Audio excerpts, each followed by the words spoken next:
네, 10일 글로벌 시장 마감 상황 전해드리겠습니다. 뉴욕 증시 3대 지수 모두 상승권에서 거래 마쳤습니다.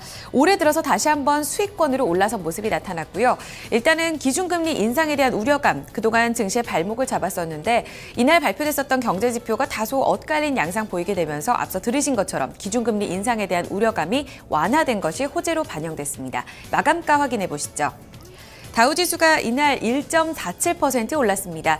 S&P 500 지수도 1.26% 오르면서 2060포인트 선을 회복했고요. 나스닥 지수 역시 0.9% 가깝게 오르면서 4900포인트 선에 바짝 다가갔습니다. 다우지수 하루 동안의 흐름입니다. 상승권부터 매수세가 유입이 되면서 계속해서 상승권이 움직임 나타나는 모습이었습니다. 일단 이 장 초반에 발표됐던 지표들은 영향력, 엇갈린 흐름을 나타내면서 이 지표 영향력이 컸습니다. 일단은 소매 판매가 0.6% 감소 결과 나왔습니다. 0.3% 증가할 것이라는 시장의 기대를 뒤엎은 결과를 보였습니다. 신규 실업수당 청구 건수도 발표가 됐는데 이는 이보다 좀 감소한 것으로 나타나면서 양호한 실적을 보였었고요. 고용지표는 계속해서 개선되는 모습이 나타났습니다. 이처럼 지표가 다소 엇갈리게 나타나면서 경제지표에 대한 확신이 다소 부족했던 것이 기준금리 인상에 대한 우려감을 완화시킨 요인이 됐습니다. 상승권에서 고점권에서 거래를 마친 모습이었고요. 1.5% 가까이 오르면서 17,895포인트 선에 종가 형성됐습니다. S&P 500 지수 확인하겠습니다. 역시 같은 양상 보였습니다. 장 초반부터 반발 매수세가 유입이 되면서 지수 계속해서 우상향하는 패턴이 보였었고요. 이날 업종 내 움직임을 본다면 대체로 업종 투자 심리가 좋았습니다. 그 안에서 금융주가 가장 큰 폭으로 오르면서 지수 상승을 견인했고요. 반대로 국제유가 계속해서 엇갈린 양상 보여줍니다. 계속해서 하락하는 양상을 보여주는데 이 때문에 국제유가 관련 에너지 섹터는 부진한 양상이 나타났습니다. 1.26% 오르면서 2065포인트 선에 종가를 썼고요. 마지막으로 나스닥 지수까지 확인하겠습니다. 상승폭이 3대 지수 가운데서는 가장 좀 제한적이었습니다. 하지만 그럼에도 불구하고 고점에서 거래를 마친 모습이었었고요. 4,900포인트 선에 바짝 다가가는 양상이 나타났습니다. 3대 지수 보신 것처럼 기준금리 인상에 대한 우려감, 이 부분이 경제지표가 엇갈리게 나타나면서 발목을 잡힌 모습이었었고요. 오히려 지표가 부진하게 나타나면서 지수에는 호재로 반영되는 흐름이 나타났습니다. 증시에 영향을 미쳤던 이슈들 다시 한번 점검해 보시죠. 우성문 기자. 네, 해외 주요 소식 외신 통해 함께 살펴보겠습니다. 앞서 들으신 것처럼 이날에는 나쁜 소식이 좋은 소식이 되는 양상이 뉴욕 증시에서 펼쳐졌었는데요. 미국의 소매 판매가 3개월 연속 감소한 것으로 나타났습니다. 하지만 오히려 기준금리 인상에 대한 가능성이 낮아지면서 호재로 작용을 했는데요. 미국의 2월 소매 판매 지표 월스트리트 저널 통해 좀 더 자세히 살펴보겠습니다. U.S. retail sales fall amid rough weather. 현지 시간으로 어제 월스트리트 저널에 따르면 미국 상무부는 2월 소매 판매가 저달 대비 0.6% 감소했다고 발표했습니다. 이와 같은 수치는 0.3% 증가를 점쳤던 전문가 예상치에서 오히려 감소세를 나타낸 것인데요. 이뿐 아니라 미국의 소매 판매는 3개월 연속 감소하는 흐름을 보이고 있습니다. 함께 보시면 지난 12월 0.8% 감소했고요. 또 1월에는 0.9% 감소에 이어 2월에 다시 한번 0.6% 감소가 나타났습니다. 자동차와 휘발유를 제외한 2월의 소매 판매도 다소 좋지가 못했는데요. 이 소매 판매는 살펴보시면 전월 대비 0.2% 감소한 것으로 나타나면서 역시 전문가 예상치였던 0.3% 증가보다 더 큰 폭으로 떨어졌습니다. 전문가들은 이에 대해서 2월 추웠던 날씨와 또 예상보다 부진했던 임금 상승률이 소비자들의 지출을 제한한 것으로 보인다고 평가했는데요. 특히 고용시장이 크게 개선되고 있음에도 불구하고 소비가 부진하다는 것은 연준이 금리 인상을 서두르지 못하게 할 것이라고 전망했습니다. 소비는 미국의 GDP의 70%를 차지하는 중요한 지표이기 때문인데요. 하지만 월스트리트 인터뷰한 전문가들은 2월에는 날씨의 영향이 있었던 만큼 3월과 4월에는 소비가 다시 늘어나기를 기대하고 있다고 덧붙였습니다. 다음 소식 살펴보겠습니다. 이날 소매 판매 지표는 부진했지만 고용 관련 지표는 견조한 모습을 나타냈습니다. 미국의 고용시장 가파른 회복을 나타내고 있는 것으로 확인되고 있는데요. USA Today 통해 좀 더 자세히 살펴보겠습니다. Weekly jobless claims fall sharply, drop 36,000. 현지 시간으로 어제 USA Today에 따르면 3월 1일에서 3월 7일까지 실업수당을 청구한 사람들의 건수는 전주보다 3만 6천 건 감소한 28만 9천 건을 기록했습니다. 전문가 예상치보다도 양호한 수치가 나왔는데요. 또한 변동성을 줄여주는 4주 이동평균 건수 역시 좋았습니다. 함께 살펴보시면요. 3,750건 감소한 30만 2,250건을 기록을 했습니다.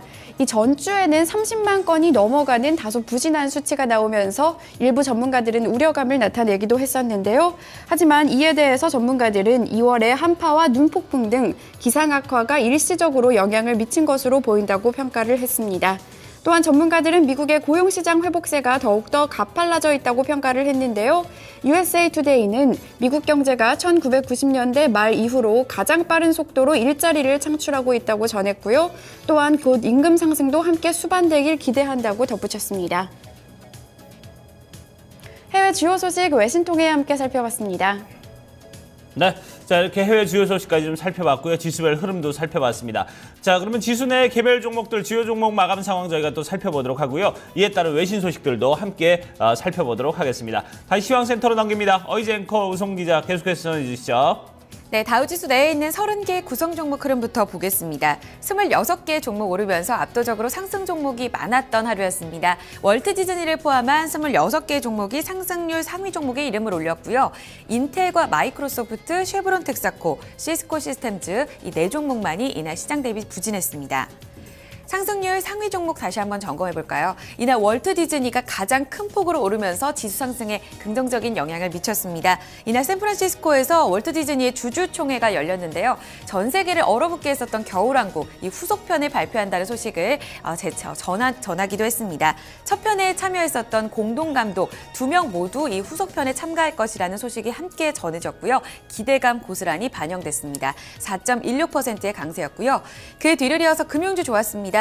골드만삭스 그룹과 JP 모건 체이스 각각 3%, 1.8% 이상의 강세 흐름을 시현했고요. 이날 건축자재도 좋았습니다. 홈디포가 대표적으로 2.68%, 다우지수 내에서 강세를 보였었고 대형주 내에서도 건축자재 섹터들이 일제히 동반 상승 흐름 나타났습니다. 어제 부진했었던 소매 판매도 좋았습니다. 월마트를 포함해서 코카콜라, 맥도날드, 존슨앤존슨 모두 1% 이상의 강세였습니다. 반대로 내린 쪽을 보게 된다면요. 인텔이 가장 큰 폭으로 내린 모습이 나타났고요. 이날 기술주가 모두 안 좋았습니다. 마이크로소프트도 2% 이상의 낙폭이었었고요. 국제 유가 하락 시세 이어지면서 쉐브론 텍사코와 엑손모빌 모두 투자심이 좋지 못했습니다. S&P 500 섹터 내의 흐름 살펴보겠습니다. 다우지수 내 종목별 흐름 보셨다시피 업종별 흐름도 고스란히 반영이 됐는데요. 금융주가 가장 좋은 흐름 나타났습니다. 2.2%의 강세 흐름이 나타났고요. 건축자재 섹터 역시 2% 이상의 상승 흐름 나타났습니다.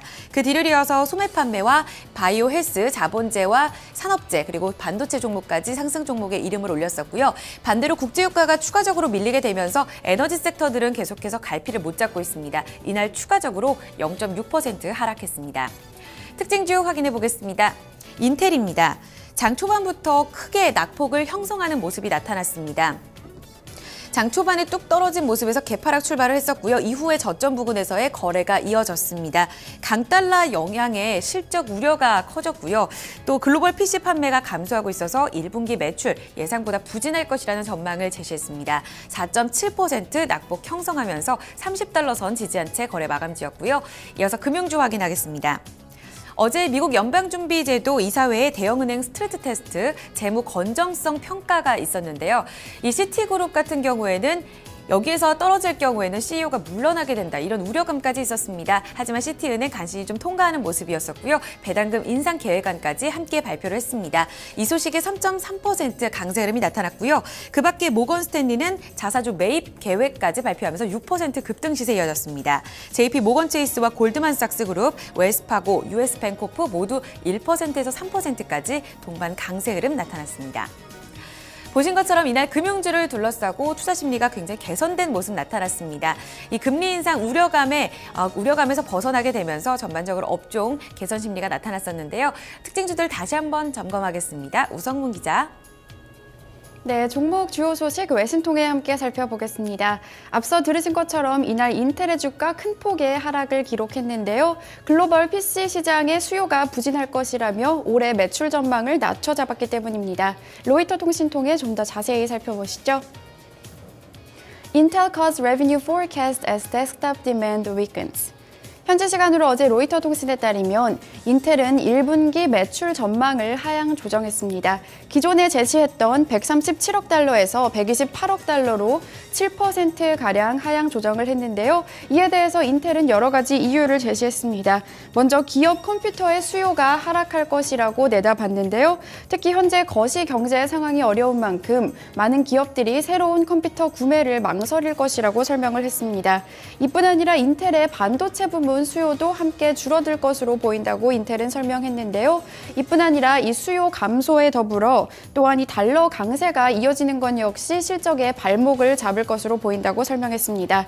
이 소식이 전해지면서 이날 인텔의 주가는 4.73% 급락한 30.80달러의 거래가 마감됐습니다. 다음 소식 함께 살펴보겠습니다. 이날 연준에 앞서 들으신 것처럼 금융주들이 양호한 모습을 보였습니다. 미국의 대형은행들이 연준의 재무 건전성 테스트인 스트레스 테스트 2차에 합격했다는 소식이 전해졌기 때문인데요. 뉴욕타임즈 통해 자세히 살펴보겠습니다. 현지 시간으로 지난 11일 연준이 31개 은행을 대상으로 한 이 통과에 따르면 미국의 모든 은행들은 2차 스트레스 테스트에 합격한 것으로 확인이 됐는데요. 다만 이 결과에 따르면 이 독일의 도이치뱅크와 스페인 방코 산탄테르 미국 법인 등 이 해외 은행 2곳만 탈락한 것으로 확인이 됐습니다. 하지만 뱅크 오브 아메리카는 조건부 승인을 받았기 때문에 9월 말까지 부족한 점을 보완해서 연준에게 다시 한번 이 보고서를 제출해야 하는데요. 이뿐 아니라 골드만삭스와 JP 모건, 또 모건 스탠리에도 계획안을 다시 수정해서 계획할 것을 연준은 요구한 것으로 확인이 됐습니다. 이외에 나머지 25개 은행들은 조건 없이 테스트를 통과했는데요. 특히 지난해 불합격 판정을 받았던 시티그룹이 올해에는 테스트를 통과한 것으로 확인이 됐습니다. 앞서 시티그룹이 올해에도 탈락할 경우에는 임원진과 CEO가 물러나야 한다는 그 보도가 나오기도 했었는데요. 스트레스 테스트란 예외적이긴 하지만 실현 가능성이 있는 사건에 대해서 금융 시스템의 잠재적 취약성을 측정하는 테스트입니다. 연준은 은행들이 다양한 가상의 경제 시나리오에 대응할 수 있는지 확인하는데요. 이 소식이 전해지면서 뉴욕 증시에서 금융주들 일제히 강세를 나타냈습니다. 종목 주요 소식 외신 통해 함께 살펴봤습니다. 네, 자 이렇게 종목 주요 소식까지 모두 다 살펴봤습니다. 자 그럼 유럽 증시 마감 상황 그리고 유가도 꽤 많이 떨어졌다고 하는데요. 상품 환율 채권 시장까지 함께 살펴보도록 하겠습니다. 자 이 부분은 어이즈 앵커가 전해드립니다. 앞서 마감한 유럽 증시 상황 전해드리겠습니다. 유럽 증시는 이날 달러 약세 흐름 나타나면서 환율 동향 그리고 ECB 양적 완화 정책 추이를 좀 더 지켜보고 가자라는 관망세가 뚜렷했습니다. 혼조 양상을 보였었고요. 이와 함께 어제 강세 흐름을 보였었던 독일 증시, 프랑스 까크 증시에 대한 이익 실현 매물도 출회됐습니다. 유럽 증시가 이날 0.6% 추가 상승했고요. 독일 증시 0.06% 하락, 프랑스 까크 지수는 0.21% 약보합권에서 거래 마쳤습니다. 이어서 상품 시장입니다. 국제유가 공급 우위 장세가 지속될 것이라는 전망에 계속해서 힘이 실리고 있고요. 매도세 계속해서 출회되고 있습니다. 배럴당 이날 추가적으로 2.3% 밀리면서 47달러 5센트까지 밀려났습니다. 금값은 달러 약세 영향에 따라서 소폭 오름 시세가 이어졌습니다. 이날 그러나 달러 약세 흐름에도 불구하고 FOMC 회의를 앞두고 있고 또 이와 함께 증시가 상승하게 되면서 상승폭은 제한적인 모습을 보였습니다. 1,151달러 90센트에 거래를 마쳤었고요. 곡물 가격은 추가적으로 내렸습니다. 0.3% 내리면서 부실당 3.88센트에 거래를 마쳤습니다. 이어서 주요 지수 확인하겠습니다. 반도체 종목들이 다소 부진했습니다. 필라델피아 반도체 지수가 이날 밀리게 되면서 702포인트 선에서 거래 마쳤고요. 공포지수인 빅스 지수도 이날 추가적으로 밀렸습니다. BDI 발틱 운임 지수가 어제 소폭 밀렸는데 이날 추가적으로 5포인트 더 내려가면서 560포인트 선을 지지한 채 거래 마감지었습니다. 마지막으로 외환 채권 시장 보시죠. 어제 서울 외환시장 변동폭이 매우 컸습니다. 한국은행의 금통위 결정. 사상 처음으로 1.75% 기준금리가 낮아지게 되면서 이날 장 초반에는 1,135원까지 급등 양상이 이어졌습니다. 하지만 이번 기준금리 인하 소식으로 인해서 앞으로는 더 이상 기준금리 인하가 없을 것이다라는 전망에 힘이 실리게 됐고 이내 반락했습니다. 10전 내리면서 1,126원 40전의 종가를 썼고요. 달러 약세 영향에 따라 달러 인덱스는 소폭 밀렸습니다. 마지막으로 뉴욕 채권 시장에서 미국채 10년물 금리는 전날과 비슷한 수준 유지가 됐는데요. 소폭 내리면서 이원 2.10%의 수익률을 기록했습니다. 네, 지금까지 글로벌 마감 동향 전해드렸습니다. 네, 자 이렇게 글로벌 마감 동향까지 모두 다 살펴봤습니다. 자, 토마토 윙쇼 1부 순서 이제 여기서 마무리 짓도록 하고요. 저희 잠시 후 2부에서 다시 뵙도록 하겠습니다.